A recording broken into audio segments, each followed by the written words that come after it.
வடசென்னையில் போட்டியிடக்கூடிய நாடாளுமன்ற வேட்பாளராக இருக்கக்கூடிய தொடர் வாசுகி பல்வேறு போராட்டங்களில் தமிழ்நாட்டில் ஈடுபட்டிருக்காங்க, தலைமை தாங்கியிருக்காங்க.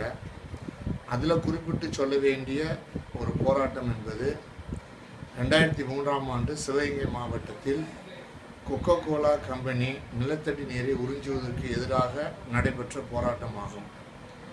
2003ஆம் ஆண்டுக்கு முன்னால் 2002ஆம் ஆண்டு கடைசியில் சிவகங்கையில் இருக்கக்கூடிய ஒரு வைகை நதி பாயக்கூடிய பகுதியில் அங்கருடைய நிலத்தடி நீரை எடுத்து கொக்கோ கோலா நிறுவனம் குடிதண்ணீர், குளிர்பானம் என்று பல்வேறு விதமான பொருட்களை உற்பத்தி செய்வதற்காக திட்டமிட்டது. சுற்று வட்டாரத்தில் இருக்கக்கூடிய ஒரு 40-50 கிராமங்களில் முதலில் அதற்கு ஒரு பெரும் ஆபத்து என்பது ஏற்பட்டது. அதை மார்க்சிஸ்ட் கம்யூனிஸ்ட் கட்சி அன்றைக்கு இருந்த சிவகங்கை மாவட்ட குழு இதில் விவசாயிகளை திரட்டி கடுமையான அளவுக்கு நிலத்தடி நீர் பற்றாக்குறை ஏற்படும் என்பதை மக்கள் மத்தியில் விழிப்புணர்வை ஏற்படுத்தி அதன் மூலமாக கொக்கோ கோலா கம்பெனிக்கு எதிரான போராட்டத்தை தொடர்ந்து மார்க்சிஸ்ட் கம்யூனிஸ்ட் கட்சி ஆரம்பித்தது. ஒரு நாளைக்கு 14 லட்சம் லிட்டர் வரை நீரை எடுப்பதற்காக திட்டமிட்டு ஆழ்குழாய் கிணறுகளை உருவாக்கினார்கள். இது அந்த பகுதியில் ஏற்படக்கூடிய பாதிப்புகளை அறிந்து மிகப்பெரிய போராட்டத்தை மார்க்சிஸ்ட் கம்யூனிஸ்ட் கட்சி படிப்படியாக நடத்தியது. 2003ஆம் ஆண்டு நடைபெற்ற பிரம்மாண்டமான போராட்டம் சுமார் 10,000 பேர் வரை மக்கள் அங்கே திரண்டார்கள்.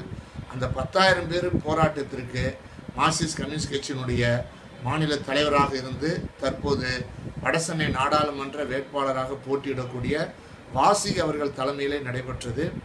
அந்த போராட்டம் என்பது போலீஸ் தடையை மீறி, நிர்வாகத்தினுடைய தடையை மீறி கொக்கோ கோலா கம்பெனியினுடைய அந்த கொடுமையான செயலை எதிர்த்து நடைபெற்றிய போராட்டம். ஆகவே அரசும் நிர்வாகத்திற்கு ஆதரவாக இருந்து 2000 பேர்கள் மீது வழக்குகளை பதிவு செய்தார்கள்.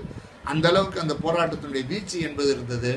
அதுவரை சிவகங்கை நகரத்தில் அப்படிப்பட்ட ஒரு பேரணி, ஒரு போராட்டம், தடையை மீறிய போராட்டம் நடைபெற்றது இல்லை என்ற அளவிற்கும் அதற்கு பின்பும் நடைபெறவில்லை என்ற அளவிற்கும் மக்களுடைய கருத்தை வலுவாக உருவாக்கிய போராட்டமாகும். இந்த போராட்டத்தினுடைய பின்னணியில் அந்த வட்டாரத்தில் இருக்கக்கூடிய அனைத்து பகுதியினுடைய விவசாயினுடைய வாழ்வை பறிக்க இருந்த கொக்கோ கோலா கம்பெனி படிப்படியாக அங்கிருந்து வெளியேற வேண்டிய நிலைமை என்பது ஏற்பட்டது. 2003ஆம் ஆண்டு ஆரம்பித்த அந்த போராட்டம் 2004ஆம் ஆண்டு இறுதி வரை நடைபெற்றது. மீண்டும் மீண்டும் அந்த நிர்வாகம் முயற்சி செய்த பொழுதும் அதை தொடர்ச்சியாக மார்க்சிஸ்ட் கம்யூனிஸ்ட் கட்சி தடுத்து கொண்டே இருந்தது. அந்த தடுப்பதற்கான முயற்சிகள் என்பது அந்த 10,000 பேர் கலந்து கொண்ட அந்த போராட்டம், அதற்கு வாசுகி தலைமை தாங்கி அதனுடைய தொடர்ச்சியாக அந்த போராட்டங்களை அவர் அங்கே கொக்கோ கோலா நிர்வாகம் எடுக்கக்கூடிய அந்த முயற்சிகளை தடுப்பதற்கு உதவி செய்தது.